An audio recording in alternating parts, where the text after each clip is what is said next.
ఏంటి యోగా చేస్తున్నారా?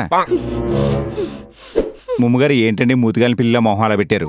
చిన్న పుసగారు మీ బతకం వల్ల ఏదో రోజు నా ప్రాణం పోతుంది నేను చెప్తున్నాను. టీ తాగుతారా? తెప్పించండి కొద్దిగా. ఒక 50 రూపాయలు ఇవ్వండి. యమధర్మరాజా ఆ?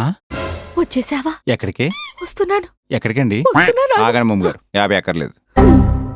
ఆ బిళ్ళగాడు కోమా నుంచి డైరెక్ట్ గా ఆఫీస్కి వచ్చేసాడు. మనల్నిద్దరిని రమ్మంటున్నాడు. పిలిస్తే వెళ్దాం ముమ్మగారు, ఎందుకని కంగారు పడుతున్నారు? మీరు ఒకసారి బ్రీతింగ్ గట్టిగా పిలిచండి. అలా ఉండండి, మధ్యాహ్నం వస్తాం. మీ మొహం పగిలిపోతుంది చిన్న పుసగారు. నడండి. సరే పదండి. బాక్స్ ఎవరు పట్టుకుంటారు? తగలడండి.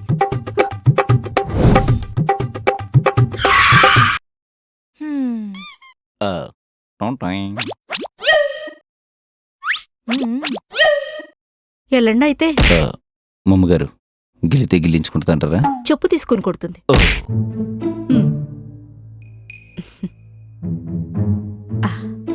బిళ్ళగారు బిల్లగారు బిల్లగారు బిళ్ళగారు మీరు కోమా నుంచి త్వరగా బయటికి రావాలని కార్తీక మాసం చేస్తున్నానండి.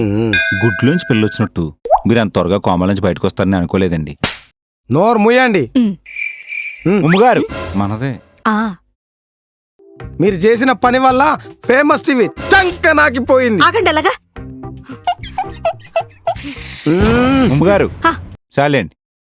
ఒరే చిన్న పూస, ఇన్నాళ్ళు ఎడిపోయావురా? చెప్పండి. మిమ్మల్ని అడుగుతున్నారు మిమ్మల్ని. చెప్పండి చెప్పండి. పంచాంగాలు జ్యోతిషాలు నేర్చుకోవడానికి అమలాపురం వెళ్ళానండి. చేతబళ్ళు క్షుద్ర పూజలు కూడా నేర్చుకోలేకపోయారా? ముమ్మగారు చిన్న పుసగారు మీ వల్ల 6 నెలలు నేను కోమాలోకి వెళ్ళిపోయా. 5 లక్షలు ఖర్చు అయింది నాకు. ఏదో పెద్ద పని ఉన్నట్టు అప్పుడే వచ్చేసరే అక్కడ ఉండలేకపోయారా?